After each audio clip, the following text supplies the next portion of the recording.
Hello दोस्तों, स्वागत है आपका बीबी की स्टोरीज में, जहां हम आपको सुनाते हैं दिलचस्प, प्रेरणादायक और सच्ची कहानियां जो जिंदगी के असली सबक सिखाती हैं। आज की कहानी एक ऐसे इंसान की है जिसने ईमानदारी और बेईमानी के बीच की लड़ाई लड़ी। क्या एक छोटे दुकानदार की सच्चाई और ईमानदारी बड़े व्यापारियों की चालाकी और मिलावट के सामने टिक पाई? अगर आपको ये कहानी पसंद आए तो लाइक करना ना भूलें, अपनी राय कमेंट में बताई और चैनल को सब्सक्राइब करके बेल आइकन दबाएं ताकि ऐसी ही मजेदार कहानियां आपको सबसे पहले मिलें। जयपुर से लगभग 25 किलोमीटर दूर विद्याधर नगर नामक कस्बे में आदित्य गुप्ता अपनी छोटी सी किराने की दुकान चलाते थे।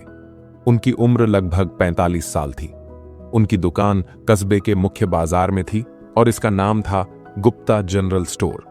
यह दुकान उनके पिता श्री मोहनलाल गुप्ता ने लगभग 30 साल पहले शुरू की थी। आदित्य का परिवार बहुत बड़ा नहीं था। उनकी पत्नी नेहा गुप्ता, बेटा अर्जुन गुप्ता 18 साल का और मां सुमित्रा देवी। अर्जुन अभी कॉलेज में पढ़ रहा था और उसका सपना था कि वह बिजनेस मैनेजमेंट की पढ़ाई करके एक बड़ा व्यापारी बने।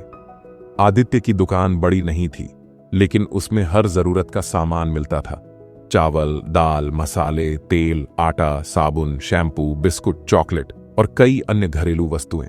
दुकान के बाहर एक पुरानी लकड़ी की तख्ती लटकी थी जिस पर लिखा था, गुप्ता जनरल स्टोर, शुद्धता और ईमानदारी की पहचान। इस दुकान की एक खासियत थी, यहां मिलावट नहीं होती थी। आदित्य ने अपने पिता से यही सीखा था कि जो बेईमानी करेगा वह ज्यादा पैसा तो कमा लेगा लेकिन इज्जत खो देगा। इसलिए वे कभी भी नकली सामान नहीं बेचते थे, न ही किसी ग्राहक से बेईमानी करते थे। अब समय बदल रहा था। बदलते बाजार और बढ़ती मुश्किलें अब विद्याधर नगर में बड़ी बड़ी सुपरमार्केट खुल चुकी थीं। Vishnu mart, Mahalakshmi super store और जयपुर ग्रोसरी हब। इन दुकानों में हर सामान डिस्काउंट पर मिलता था। बड़े बड़े ऑफर्स दिए जाते थे, एक के साथ एक फ्री या 10% कैशबैक। धीरे धीरे आदित्य की दुकान में ग्राहक कम होने लगे। पहले जहां 100-200 ग्राहक रोज आते थे, अब मुश्किल से 50-60 लोग ही आते। उनका मुनाफा दिन ब दिन कम हो रहा था। आदित्य भाई, आप भी थोड़ा डिस्काउंट दो, वरना सब ग्राहक चले जाएंगे, उनके दोस्त रवि ने सलाह दी। लेकिन आदित्य के लिए सस्ते में बेचकर घाटा सहना मुश्किल था। मैं सस्ते में बेचने के लिए मिलावट नहीं कर सकता, मेरा जमीर ये गवाही नहीं देता, उन्होंने जवाब दिया। मगर परेशानी बढ़ती जा रही थी। अर्जुन की कॉलेज की फीस भरनी थी, घर के खर्चे चलाना मुश्किल हो रहा था, मां की दवाइयों का खर्च बढ़ गया था। इन्हीं मुश्किलों के बीच एक दिन एक अजनबी व्यापारी उनकी दुकान में आया जो उनकी पूरी जिंदगी बदलने वाला था। एक दिन आदित्य अपनी दुकान में हिसाब किताब कर रहे थे, तभी एक बड़ी महंगी गाड़ी उनकी दुकान के सामने आकर रुकी। उसमें से सूट बूट पहना एक आदमी उतरा। वह देखने में 40-42 साल का होगा। उसकी जेब में एक सोने की पेन थी और कलाई में महंगी घड़ी। उसने दुकान में आकर कहा, आदित्य जी, आपसे एक खास बात करनी है। जी कहिए, मैं आपकी क्या मदद कर सकता हूं? आदित्य ने विनम्रता से पूछा। मेरा नाम विक्रम मेहता है, मैं जयपुर का एक बड़ा व्यापारी हूं। मैं आपको एक बहुत फायदेमंद डील देने आया हूं। कैसी डील? विक्रम ने धीरे से कहा।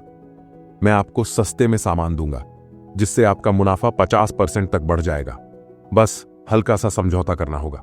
चावल में चमकाने का केमिकल, मसालों में थोड़ा रंग और शक्कर में हल्का सा सफेद पाउडर।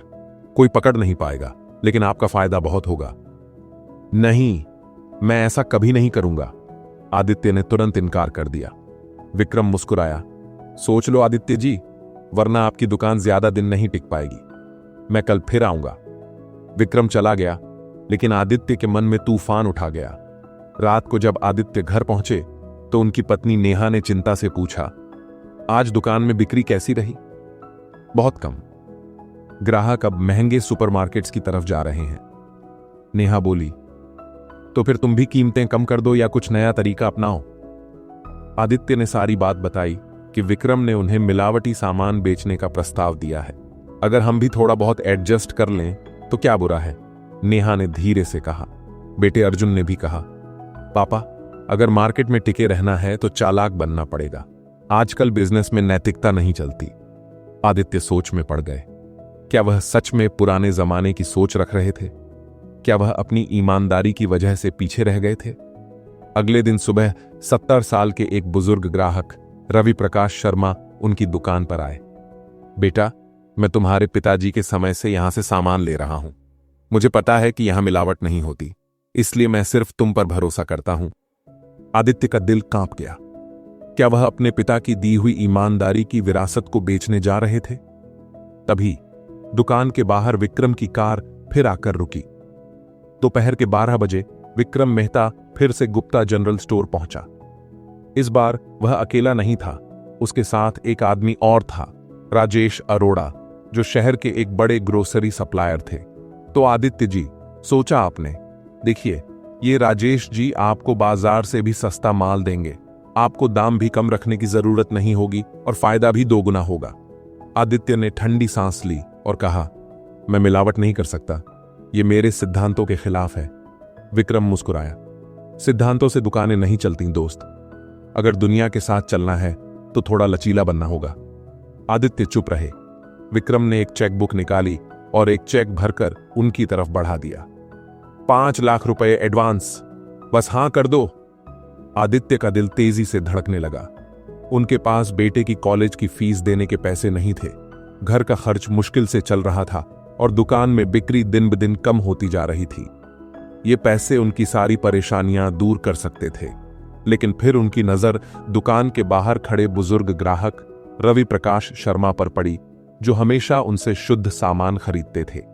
उन्होंने यह पैसा लेने से मना कर दिया और विक्रम को सख्ती से दुकान से बाहर जाने को कहा।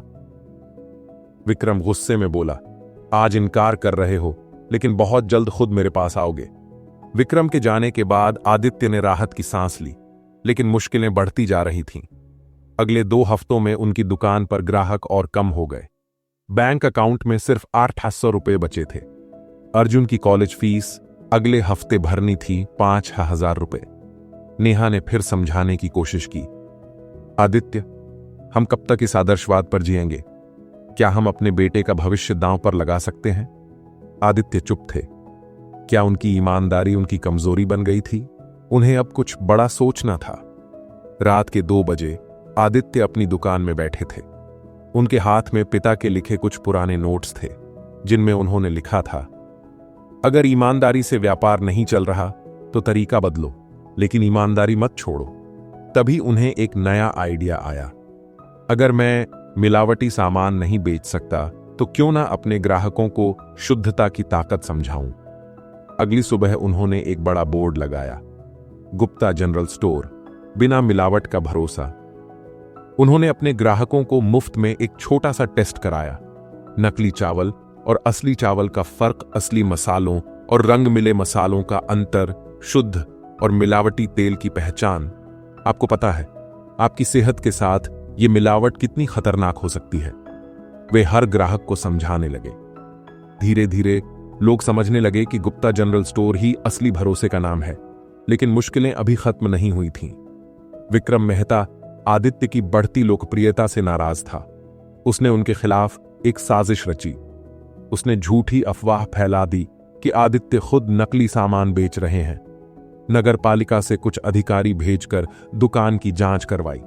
कुछ स्थानीय गुंडों को भेजकर उनकी दुकान में तोड़फोड़ करवाई। एक रात दुकान में चोरी हो गई। यह एक बड़ा झटका था। आदित्य ने पुलिस में रिपोर्ट दर्ज करवाई, लेकिन कोई कार्रवाई नहीं हुई। अब उनका धैर्य टूटने लगा था। आदित्य हार मानने वालों में से नहीं थे। उन्होंने अपनी आवाज उठाने का फैसला किया। उन्होंने सोशल मीडिया पर अपनी कहानी साझा की। कुछ न्यूज चैनलों ने भी उनकी ईमानदारी की लड़ाई को कवर किया। विद्याधर नगर के लोगों ने उनका समर्थन किया। जल्द ही लोग समझ गए कि असली मिलावटखोर विक्रम मेहता था। पुलिस ने विक्रम और राजेश अरोड़ा की गुप्त मिलावट फैक्ट्री पर छापा मारा और उन्हें गिरफ्तार कर लिया। गुप्ता जनरल स्टोर की सच्चाई जीत गई। आज 1 साल बाद गुप्ता जनरल स्टोर की पहचान पूरे जयपुर में है।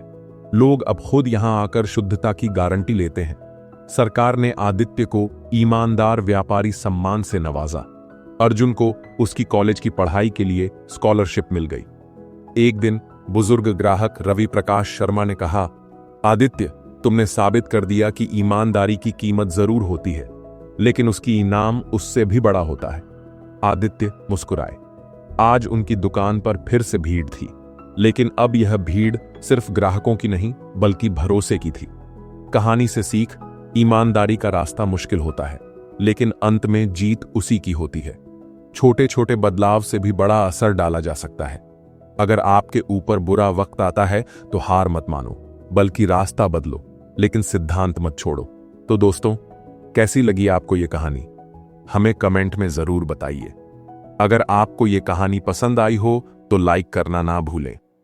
आपकी एक कमेंट और शेयर हमें और भी बेहतरीन कहानियां बनाने के लिए प्रेरित करता है। और हां, चैनल को सब्सक्राइब करके बेल आइकन जरूर दबाएं ताकि ऐसी ही मजेदार और सीख देने वाली कहानियां आप सबसे पहले सुन सकें। मिलते हैं अगली कहानी में।